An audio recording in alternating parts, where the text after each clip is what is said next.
এই মুহূৰ্তত দিবলৈ লৈছো আজিৰ ৰাতিপুৱাৰ বহুকেইটা গুৰুত্বপূৰ্ণ খবৰ। আজি হৈছে 2 জানুৱাৰী। আজি ৰাতিপুৱাৰ প্ৰথমটো খবৰ হৈছে এটা ব্ৰেকিং নিউজ। নৱবৰ্ষৰ প্ৰথম দিনাই ৰাজ্যবাসীৰ বাবে ভাল খবৰ। ৰাজ্যবাসীয়ে লাভ কৰিব বন্দে ভাৰতৰ স্লিপাৰ ৰেল। দেশৰ প্ৰথমখন বন্দে ভাৰতৰ স্লিপাৰ ৰেল চলিব গুৱাহাটীৰ পৰা। নৱবৰ্ষৰ পহিলা দিনটোতে ঘোষণা ৰেল মন্ত্ৰী অশ্বিনী বৈষ্ণৱৰ। গুৱাহাটীৰ পৰা কলকাতাৰ হাওড়ালৈ চলিব ৰেলখন। পোন প্ৰথমবাৰৰ বাবে ৰেলত সোৱাদ ল'ব পাৰিব অসমীয়া খাদ্যৰ। গুৱাহাটীৰ পৰা কলকাতালৈ পৰিৱেশিত হ'ব অসমীয়া খাদ্য। কলকাতাৰ পৰা গুৱাহাটীলৈ পৰিৱেশিত হ'ব বংগৰ খাদ্য। 180 কিলোমিটাৰ গতিবেগত কম সময়তে পাবগৈ কলকাতা। 16টাকৈ ডবাৰ সংযোগত যাব পাৰিব 823 যাত্ৰী। কম জোকাৰণিৰ বাবে ৰেলখনত থাকিব অত্যাধুনিক ছাছপেনশ্যন।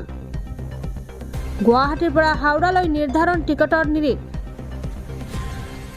3AC টিকটৰ দাম হ'ব 2300 টকা। আজি ৰাতিপুৱাৰ পৰৱৰ্তী খবৰটো হৈছে এটা বিগ ব্ৰেকিং নিউজ। 1 জানুৱাৰীৰ দিনাই ডবকাৰ 27 নং ৰাষ্ট্ৰীয় ঘাইপথত ভয়ংকৰ দুৰ্ঘটনা। তীব্ৰবেগী মটৰ চাইকেলে খুন্দিয়ালে এল্টো বাহনক। ভয়ংকৰ দুৰ্ঘটনাত গুৰুতৰভাৱে আহত 2 মটৰ চাইকেল আৰোহী। এই মুহূৰ্তত মন্তব্য আছে আমাৰ হাতত, আমি শুনাই ল'বলৈ লৈছোঁ। আৰু বাইকৰ 2জন আৰোহী ইতিমধ্যে হস্পিটেলাইজ হৈ আছে, সংকটজনক অৱস্থাত আছে। ডক্টৰে ট্ৰিটমেণ্ট কৰি আছে। অলপ পিছত ক'ব পাৰিম কি হৈছে। আমি পুলিচকো ইনফৰ্ম কৰিলোঁ ইতিমধ্যে। কিবা পৰিচয় ওলাইছে নেকি? পৰিচয় ওলাইছে, ঘৰ যায় নগাঁও ফালৰ পৰা আহি আছে। মানুহজনৰ নাম কিবা ছাম মহম্মদ কিবা ইমামুজ্জামান। পৰিয়ালৰ খবৰ দিয়া হৈছে ইতিমধ্যে, পুলিচকো ইনফৰ্ম কৰা হৈছে। আজি ৰাতিপুৱাৰ পৰৱৰ্তী খবৰটো হৈছে ডবকাৰ যমুনা মৌডঙ্গা সংৰক্ষিত বনাঞ্চলত চলিব উচ্ছেদ অভিযান। আমি এই মুহূৰ্তত শুনাই ল'বলৈ লৈছোঁ। যমুনা মৌডঙ্গা সংৰক্ষিত বনাঞ্চলৰ এখন ঘৰ, এই ঘৰখন ভাঙি পেলোৱা হৈছে উচ্ছেদিতসকলে। অৰ্থাৎ এই যিটো বিজিয়াৰ ভূমি আছিল, সেই বিজিয়াৰ লেণ্ডত থকা লোকসকলে তেওঁলোকৰ ঘৰসমূহ এনেদৰে ভাঙি নিজে নিজে আঁতৰি গৈছে। ক'ত গৈছে সেয়া আমি ক'ব নোৱাৰিম, কিন্তু প্ৰশাসনৰ জাননী পোৱাৰ মাত্ৰকে প্ৰশাসনৰ জাননীক আদৰণি জনাইছে যমুনা মৌডঙ্গা সংৰক্ষিত বনাঞ্চলৰ উচ্ছেদিত লোকসকলে। আৰু প্ৰায় ইয়াত 5000 বিঘা ভূমি, উল্লেখ কৰিব লাগিব যে প্ৰায় 1259 ঘৰ লোকক উচ্ছেদ কৰা হৈছে। আৰু 1259 ঘৰ লোক অহা কাইলৈ অৰ্থাৎ 2 জানুৱাৰী তাৰিখে 1259 ঘৰ লোকক ইয়াৰ পৰা উচ্ছেদ কৰা হ'ব। এইখন ঘৰ আপোনালোকক দেখুৱাইছোঁ, ভগ্নাংশ পৰিৱেশ। এইখন ঘৰ কোনোবা এজন লোকৰ ঘৰ আছিল, কিন্তু বৰ্তমান তেখেত এই ঘৰৰ আৰু গৰাকী নহ'ব, অৰ্থাৎ তেওঁ ইয়াৰ পৰা যাব লাগিব। ইয়াত দেখা পাইছে উচ্ছেদিতসকলে নিজে নিজে তেওঁলোকৰ যিসমূহ ঘৰ বাৰী আছে সেইসমূহ ভাঙি পেলাই অন্য স্থানলৈ তেওঁলোকে ঢাপলি মেলিছে, অৰ্থাৎ অন্য স্থানলৈ গৈছে। এয়া হৈছে যমুনা সংৰক্ষিত বনাঞ্চলৰ দৃশ্যাংশ। হোজাই জিলাৰ ডবকাৰ যমুনা সংৰক্ষিত বনাঞ্চলৰ যমুনা সংৰক্ষিত বনাঞ্চলৰ এই বিশেষ পৰিৱেশ দেখুৱাইছোঁ আপোনালোকক। প্ৰশাসনৰ সৰ্ববৃহৎ উচ্ছেদ অভিযান, কাৰণ প্ৰায় 5000 বিঘা ভূমি। আপোনালোকে পূৰ্বতে দেখা পাইছিলে 2000, 3000, কেতিয়াবা 4000লৈকে দেখা পাইছিলে, কিন্তু ইয়াত প্ৰায় 5000 ভূমি এনেদৰে উচ্ছেদ কৰা হ'ব। আৰু মই বৰ্তমান আছোঁ যমুনা মৌডঙ্গা সংৰক্ষিত বনাঞ্চলৰ এই বিশেষ ঠাইখনত, আৰু ইয়াৰ পৰা আপোনালোকক পৰিৱেশসমূহ দেখুৱাইছোঁ।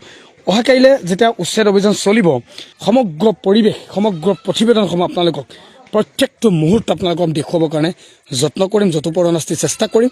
আৰু এই মুহূৰ্তৰ কিছু ভগ্নাংশ পৰিৱেশ দেখুৱাইছোঁ। এয়া উচ্ছেদিতসকল চব তেওঁলোকে নিজে নিজে ইয়াৰ পৰা খালী কৰি লৈ গৈছে। আৰু ইয়াত অস্থায়ীভাৱে এটা শিবিৰ ইতিমধ্যে স্থাপন কৰা হৈছে। অস্থায়ী শিবিৰত ইয়াত লোকসকল আছে, মই কথা পাতিম, দেখুৱাম আপোনালোকক। অস্থায়ী শিবিৰত যিসকল লোক আছে তেওঁলোকে এনেদৰে যমুনা মৌডঙ্গা সংৰক্ষিত বনাঞ্চলৰ যিসকল লোক আছে তেওঁলোকে এনেদৰে অস্থায়ীভাৱে তেওঁলোকে শিবিৰ পাতি তেওঁলোকে বাসস্থান লোৱা পৰিলক্ষিত হৈছে। প্ৰশাসনৰ উচ্ছেদক তেওঁলোকে সমৰ্থন জনাইছে, আৰু সমৰ্থন জনাই তেওঁলোকে নিজে নিজে তেওঁলোকৰ যিসমূহ ঘৰ আছে সেই ঘৰসমূহ তেওঁলোকে খালী কৰা পৰিলক্ষিত হৈছে। অন্য স্থানলৈ তেওঁলোকে ঢাপলি মেলিছে। অৰ্থাৎ যমুনা মৰডুংগা সংৰক্ষিত বনাঞ্চলৰ 5,000 বিঘা যি ভূমি আছিল, সেই ভূমি ইতিমধ্যে প্ৰশাসনে জাননী পোৱাৰ পাছতে খালী কৰি দিছে উচ্ছেদিতসকলে। মই আপোনালোকক কিছু পৰিৱেশ দেখুৱাইছোঁ, ভগ্নাংশ পৰিৱেশ। এয়া যমুনা মৰডুংগা সংৰক্ষিত বনাঞ্চলৰ পৰিৱেশ আপোনালোকক দেখুৱাইছোঁ। এগৰাকী লোকৰ মন্তব্য আছে, মই মন্তব্য শুনাই ল'বলৈ চেষ্টা কৰিম। সেইটো কাৰণে মই মুখ্যমন্ত্ৰীক দাবী জনাইছোঁ, মোৰ ইয়াতে যিমান ৰেমনি আছে, পাট্টাটো আছে, পাট্টা মাটিটো দি ৰিজাৰ্ভ তাত যিমান আছে এইটোৱে লৈ যাওক। এইটোত মোৰ কোনো আপত্তি নাই। কিমান নম্বৰ পাট্টা আপোনাৰ, কিমান নম্বৰ পাট্টাটো চলিব? মোৰ পাট্টাটো আছে ইয়াত, পাট্টা নম্বৰটো 60। অঁ, পাট্টা নম্বৰটো 60 আৰু এইটো 1941 পৰা 1955 খাজনাটো বন্ধ কৰি দিছে। 1955 বন্ধ কৰি দিছে, খাজনা নলয়। 1941 চনৰ পৰা মই ইয়াতে বসবাস কৰি মোৰ গোটেই যিমান খানদানৰ মানুহ আছে, বহুত মানুহ মৰি গ'ল। এতিয়া মোৰ যিমান মানুহ আছে এইটোতে আছে। ফাৰ্ষ্টৰ পৰা কাৰ নামত আছে মাটিখিনি?